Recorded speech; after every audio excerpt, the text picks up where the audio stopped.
Hi, my name is Denise. I'm a ranger at Wormslow State Historic Site, and today I'm going to do a short tutorial on palmetto weaving. First things first, you're going to want to select a palmetto leaf. Usually I try to work with a sable palmetto. First thing you want to do is remove any of the little extra strings that are going to be on your palmetto leaf.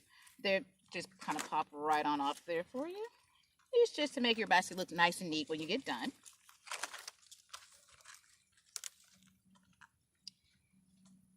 After you get all those little guys removed, you're going to separate all of your leaf fronds, and that's just simply separating them all the way down to the base of the stalk.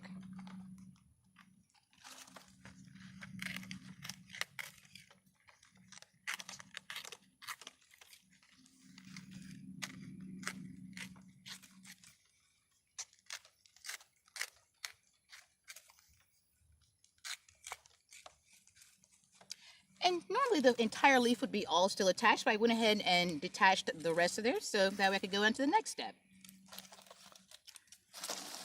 Once you have all of your leaf fronds separated, you're going to start on the very right side of your leaf frond, my right, your left. And you're going to take the first frond, and essentially you're going to start with a weaving pattern of under, over, under, over. And it's going to look like this. Take your first frond, again on the right side, and you can go over, under, over, under, over, under. When you get to your middle frond, however, you do want to do a little bit of a twist. This keeps a large bump from creating in the very middle of your basket. Once I do a couple of passes, this will make a lot more sense and it'll actually look a lot neater. The first couple of passes are always your most difficult and kind of look a little messy, but once you get on your third and fourth passes, everything comes together very nicely. But once I do that little half twist there in the middle, as you can see, I'm going to continue all the way over to the left side. And again, with that patterning of just over, under, over, under.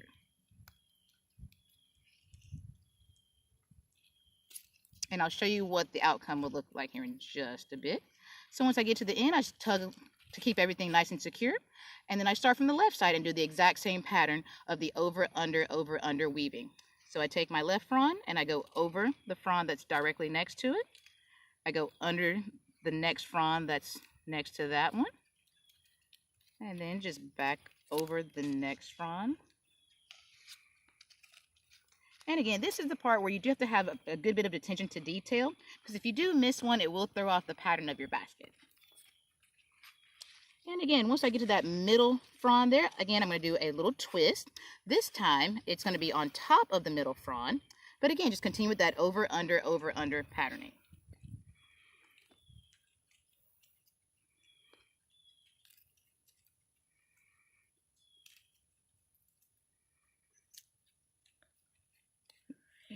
Hold on just a second. I kind of got a little ahead of myself. Yep, missed one there in the middle. As I was mentioning, attention to detail matters a lot here.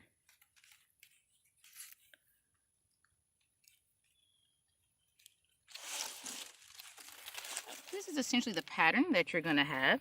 These are what your first two passes are going to look like. Again, a little on the messier side of things, but you're going to add a third row and then a fourth row. And once you get a few of those completed, this is going to be the patterning that you're going to be left with. So as you can see, those first couple of passes, again, you have to pay a lot of attention to detail, but as you add those next rows on there, it all starts to come together with that nice over, under patterning that you can see there. I'll do a couple more passes so that we can see what this continuation looks like. So again, I'm starting with my frond over here, and I'm just going to go over the frond next to it, under the one right next to that one, and then over the next one, just under the one next to that one.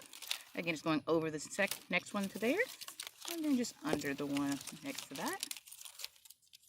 Again, I'm back at that center piece there, so I'm going to do a slight little twist in the middle and go under that one. And just continue all the way around to the other side.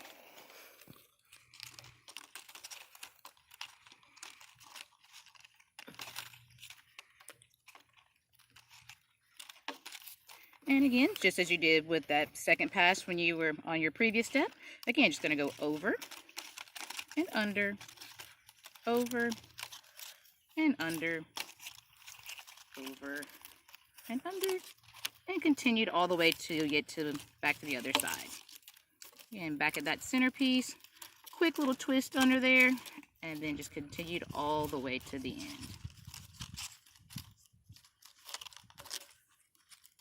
The number of passes that you do will all depend on the size of your leaf and the size of the project that you want to end up with. And you can actually do a few different projects when you're doing palmetto weaving. With this particular design that I'm using right here, you can actually kind of continue with this same little patterning here, and you can actually have the finished product of a really nice little fan. Or if you prefer a basket as more of your taste of things, only one little thing you'll do a little bit different here.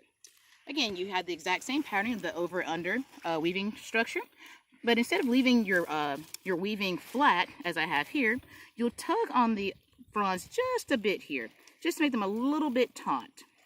This causes the basket to curve up, as you can see here, and you get a nice little scooping type of little piece here.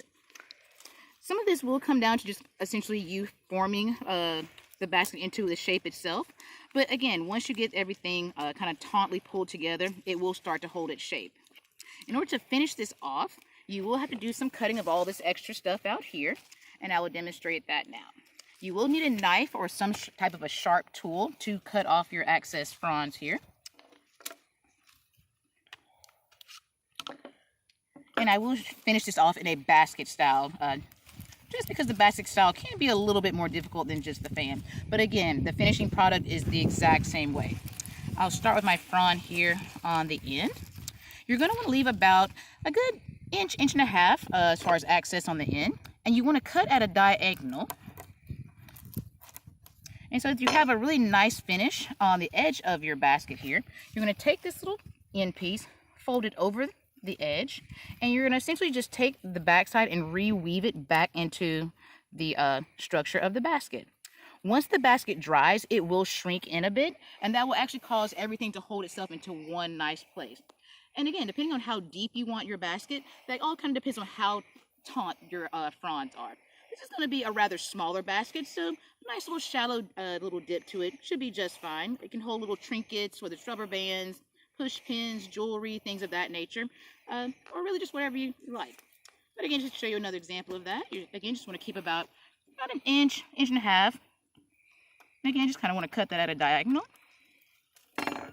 Take that off of there. And again, just fold it over your edge, and you'll reweave it back into the patterning you already have there. Sometimes it'll go through just the one, and you can pull that on through and then just send it right on through that next little weave that you have there below. And you will continue this same finishing procedure through all the rest of the fronds here on either side, on all the way around the basket. And when you're done, this is your finished product. Once it's all, like I said, once it all dries, everything holds itself together, and you can barely even see where the finished edges are.